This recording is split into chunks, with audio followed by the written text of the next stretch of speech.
Bueno, antes de comenzar yo quisiera agradecer a la UAM, ¿no? A la UAM, a Israel, a César por la invitación a este evento. Siempre regresar a mi alma mater, que yo aquí estudié, es muy emocionante tener el pretexto, por supuesto el deseo y las ganas de estar aquí cada vez que se pueda. Muchas gracias por escucharme.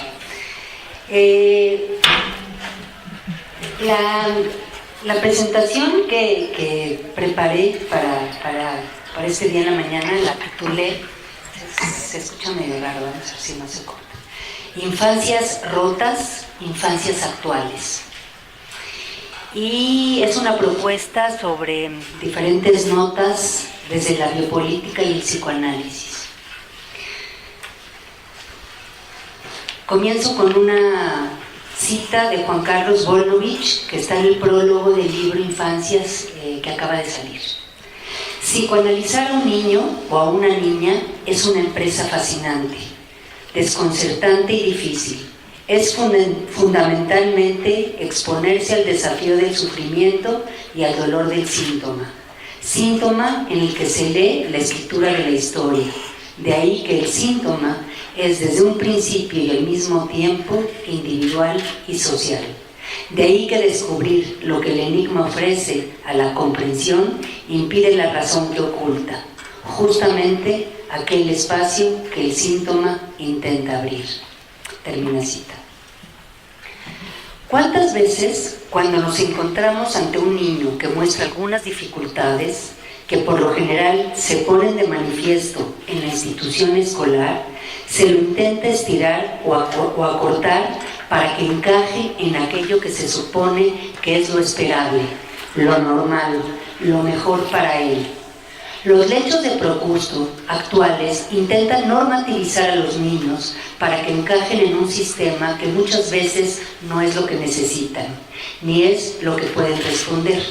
Las brujas y herejes quemados en las hogueras en el siglo XVI pasaron a ser los locos confinados de los siglos XIX y XX, atrapados en el chaleco químico en el siglo XXI.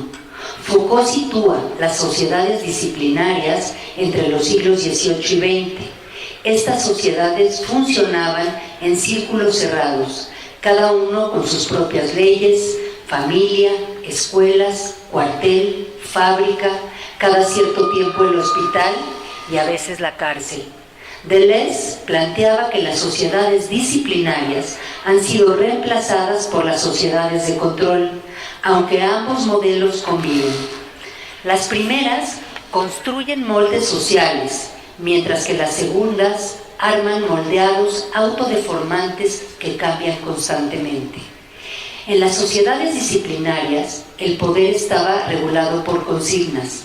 En las sociedades de control, lo esencial son las cifras. La cifra es una contraseña.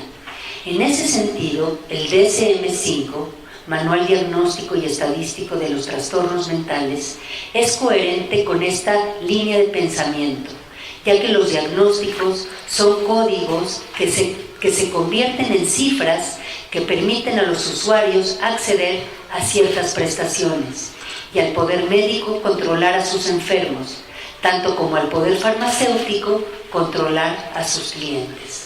Las masas se convierten en datos estadísticos de consumidores o potenciales consumidores. Se consumen objetos que dicen, calman la angustia, se consumen diagnósticos, se consumen soluciones express. La medicalización es un arma que funciona al servicio del mercado y logra la obediencia. Las patologías por las cuales se consultan hoy están más ligadas a las fragilidades narcisistas, al desamparo de la época. Entonces, ¿cuál es el lugar del analista en tiempos donde lo prioritario es el rendimiento? ¿Cómo convive la propuesta psicoanalítica de detenerse a revisar y de ir paso a paso en la constitución de la subjetividad con el mandato de la peritoneidad existente? En la actualidad nos encontramos con una exacerbación de las políticas neoliberales que también se manifiestan en los modos de pensar y abordar la clínica.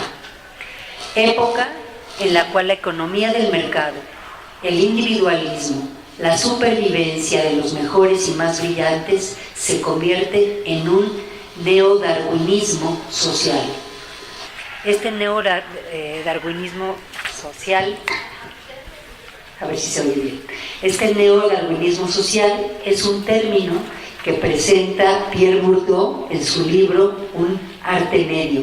Es muy interesante porque el neodarwinismo social es un término que cuestiona y que confronta la cuestión del desarrollo, ¿no? Y cómo esta cuestión está, ¿no?, en contraposición con lo que sería esta cuestión de la subversión ante esto, ¿no?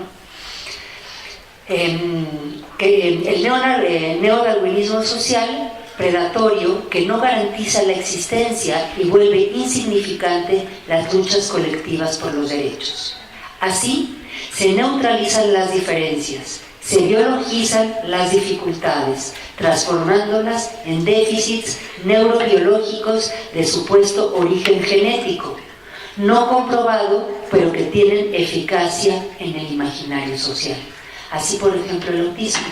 No sabemos que el autismo no se conocen los orígenes, ¿no?, biológicos, no existen, pero el imaginario social es precisamente que hay una cuestión en las vacunas, en los nutrientes, incluso hasta la cuestión de in vitro, ¿no?, ciertos mitos que de alguna manera tienen que ver con un imaginario social para ponerle ahí el origen o la causa genética de un diagnóstico, ¿no?, que sostiene, por ejemplo, el autismo.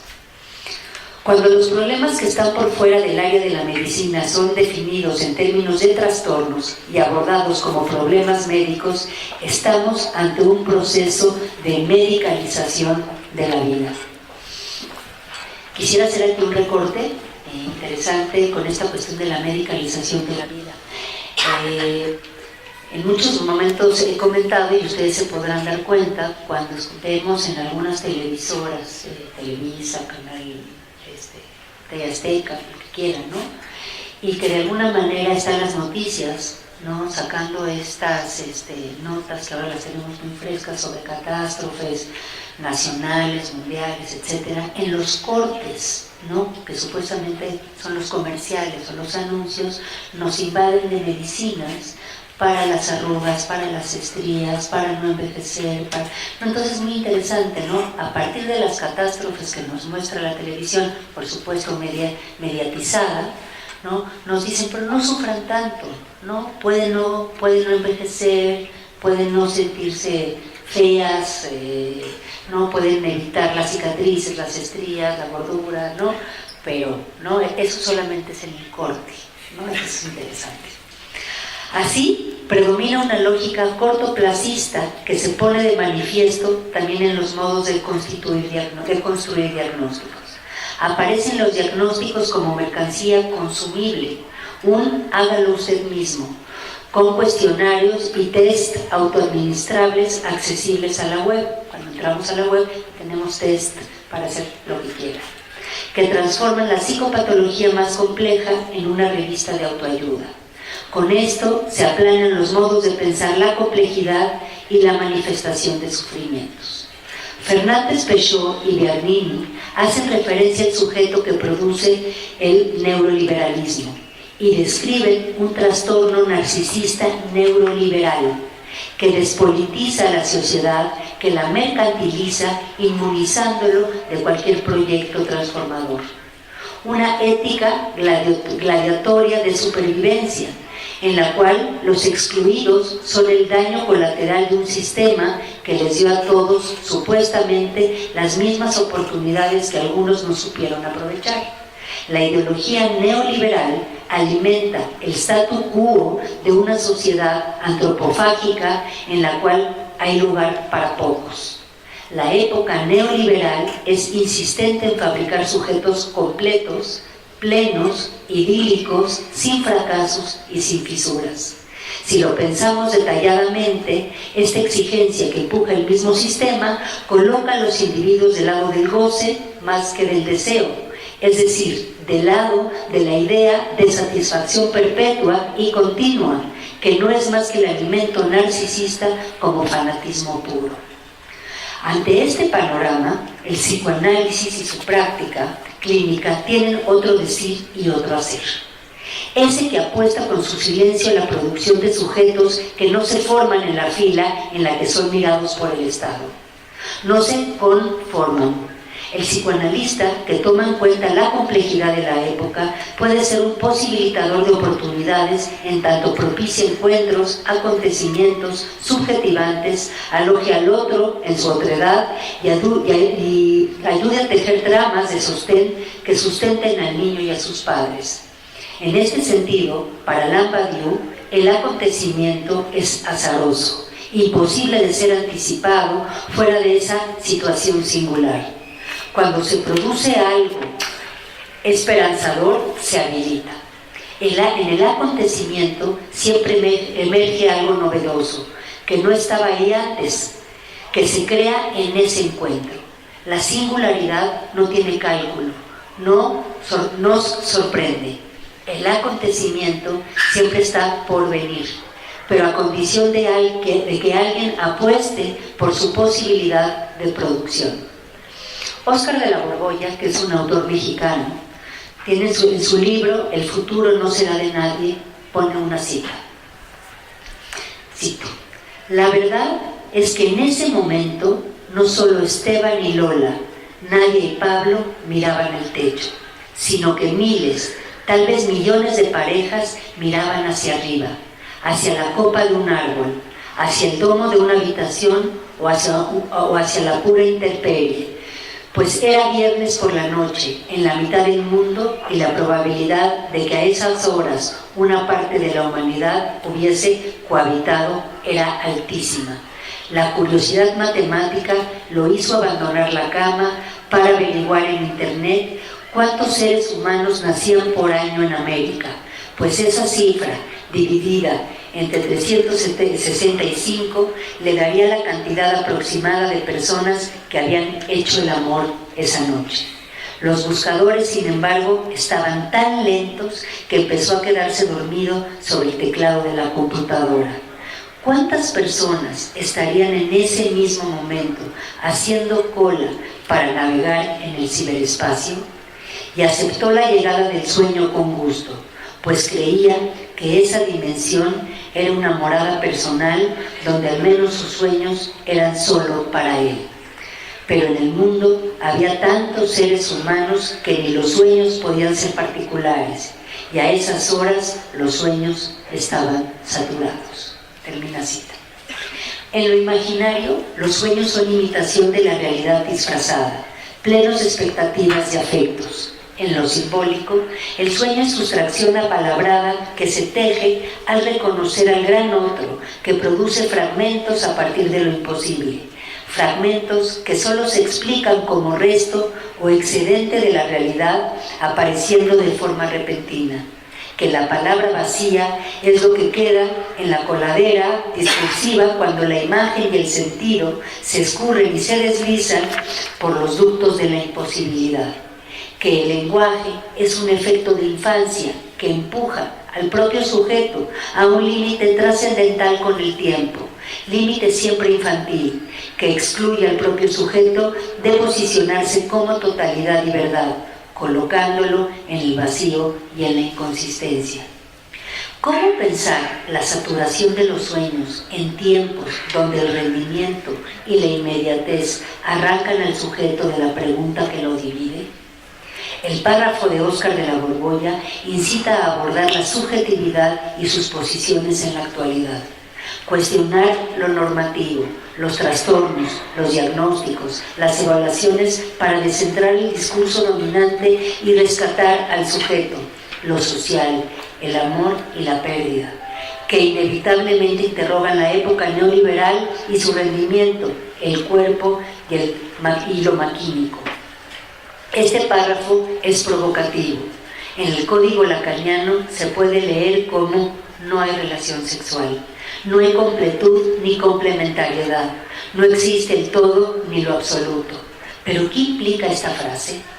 Podemos hacer un recorrido argumentando que el gran otro y el sujeto están tachados, que están en falta, atravesados por la muerte, lo imposible y el dolor. Para Lacan, lo humano queda siempre inscrito a la lógica del inconsciente y su discurso. No hay nada más ajeno que el lenguaje mismo, porque no hay palabra propia ni nombre propio, no hay totalidad ni tampoco gozamos de salud. El trastorno aparece como síntoma de la época que subraya el sufrimiento social globalizado, el cansancio, el aburrimiento, la depresión.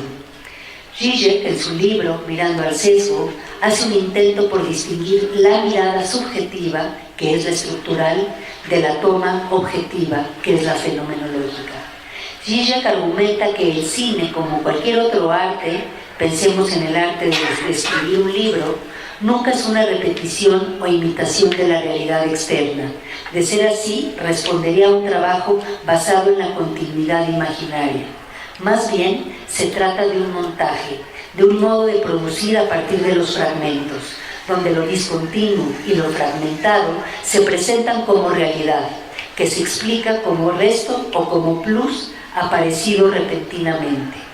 Este acto, basado siempre en la realidad, es distinto a la realidad fáctica, pero inevitablemente forma parte de ella.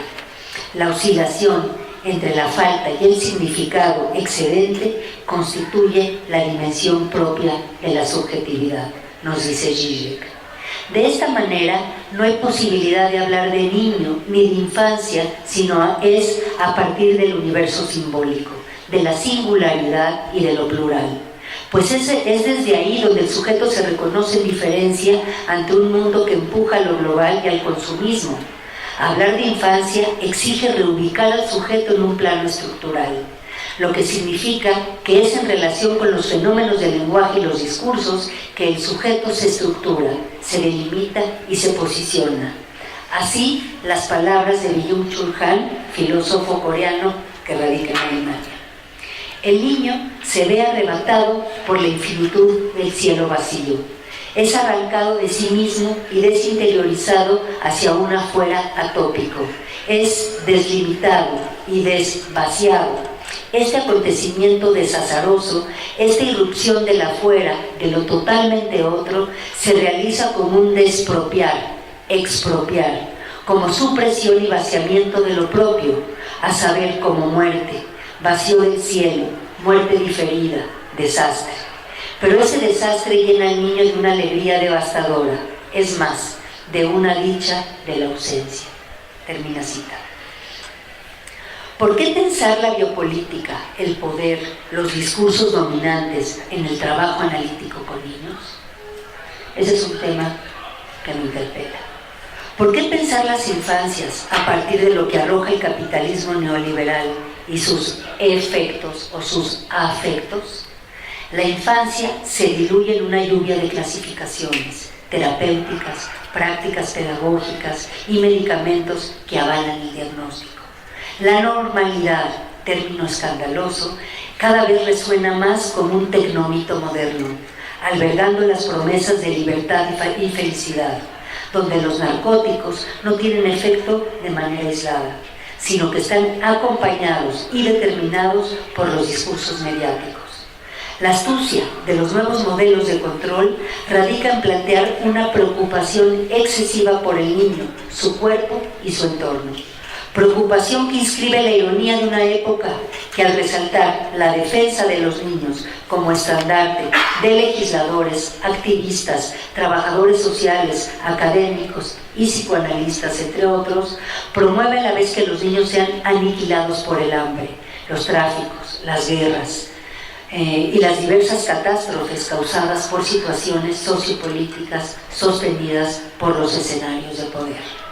Esta precaución exacerbada por el niño no es más que una de las aristas del biopoder sostenida por el hacer vivir y dejar morir que Foucault trabaja en diversos apartados de su obra.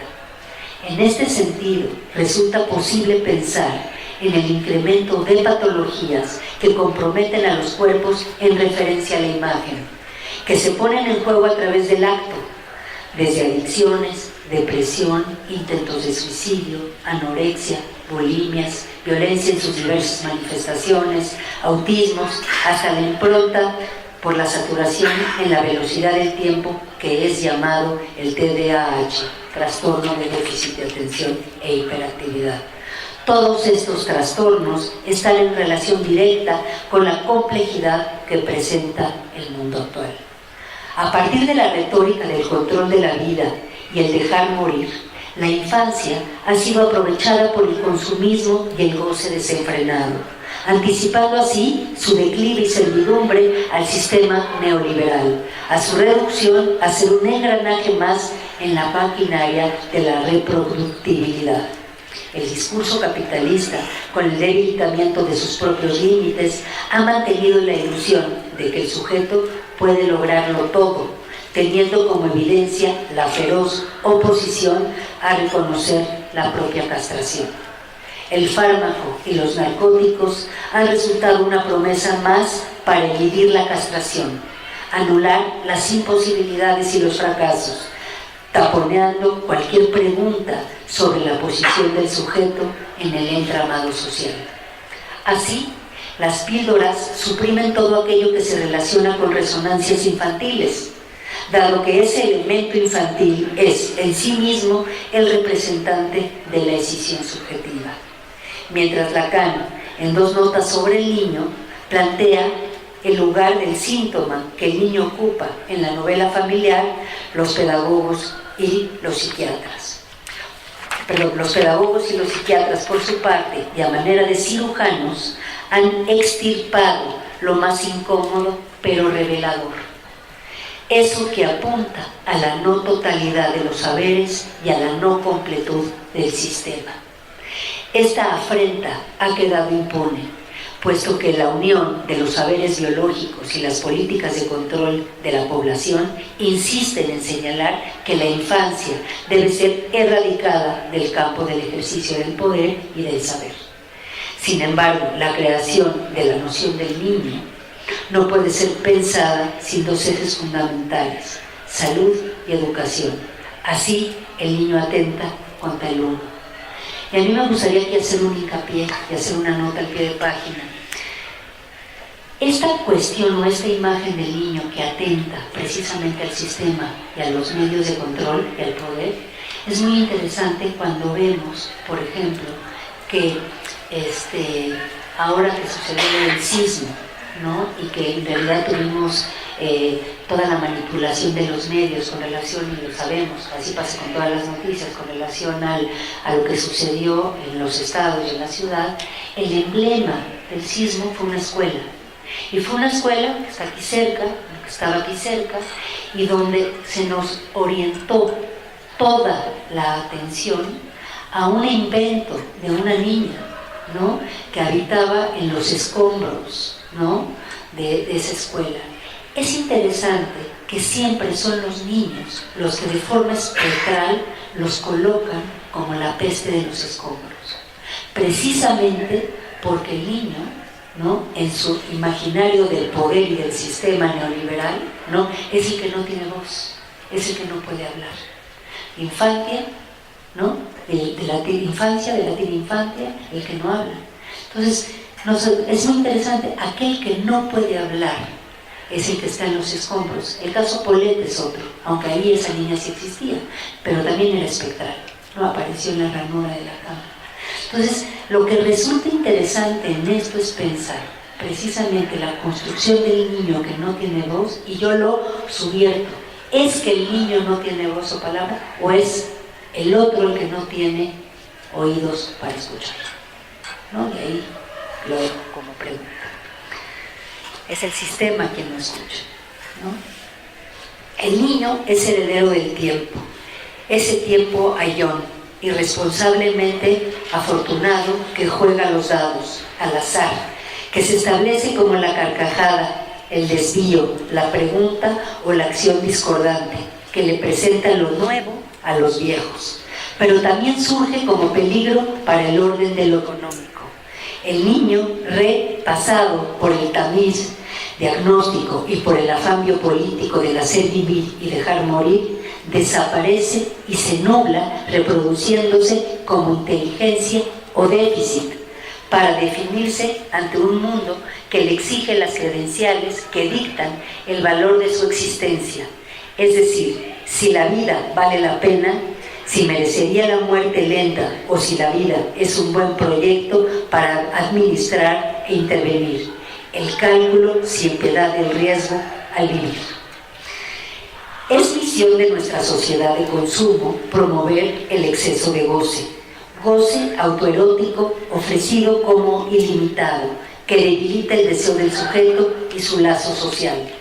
En las patologías que se denominan actuales, tales como depresiones, autismos, déficits y cansancios, este exceso se presenta como compulsión a no parar de consumir, a no parar de consumirse.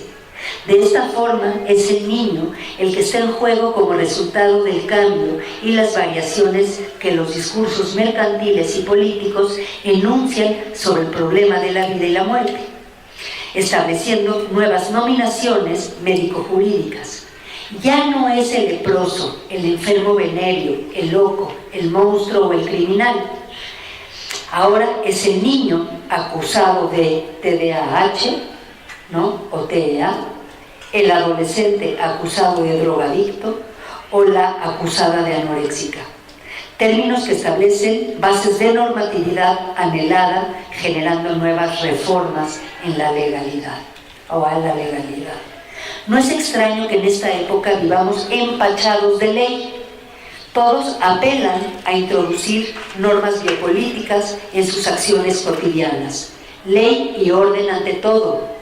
Así es el Estado de Derecho, el Estado de Derecho, de quienes niegan para ello el derecho inalienable a la diferencia.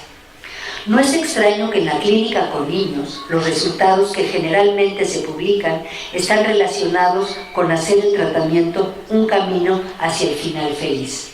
Por ejemplo, el niño que no está interesado por el estudio, vía una apuesta por el saber sugerido del trabajo analítico, ahora obtiene buenas notas y por lo tanto es valorado como un chico inteligente.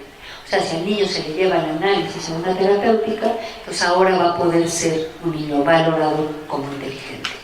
Esta parodia, por más grotesca que parezca, no se aleja de la realidad que se muestra en los enunciados psicoanalíticos sobre la efectividad de la terapéutica.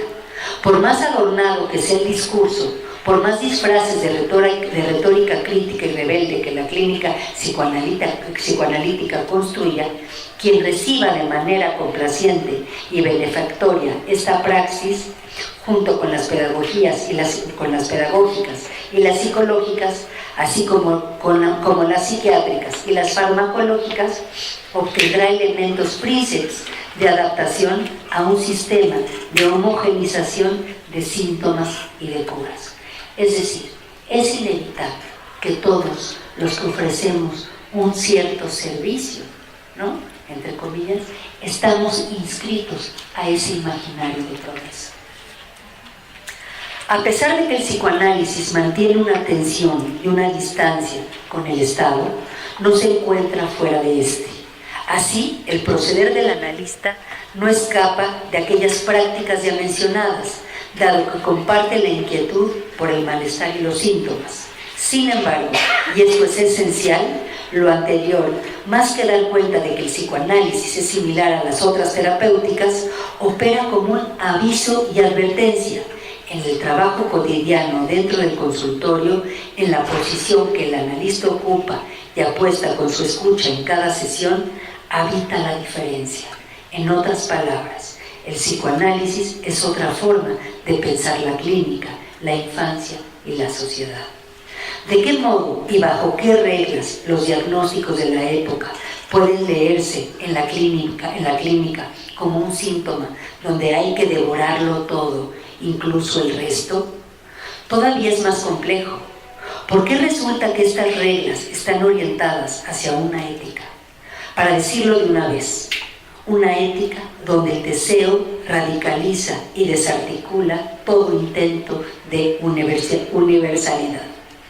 En este sentido, y para terminar de comentar, la infancia acá no está dada como instancia psíquica, sino que es una construcción en acto que pone en evidencia lo indecible de una época. La infancia irrumpe en el lenguaje, es significante en renovada significación, por lo que su herencia será el niño, ese niño que nace ahí, donde aparece el nudo entre lo real del sexo, la articulación simbólica de los significantes y lo imaginario de su significación. O para decirlo en palabras de Giorgio Agamben, lo que caracteriza al infante es que él es su propia potencia, él vive su propia posibilidad. Al igual que la vida de la mujer, la vida del niño es inaferrable, no porque trascienda hacia otro mundo, sino porque se aferra a este mundo y a su propio cuerpo de un modo que los adultos encuentran intolerable. Muchas gracias.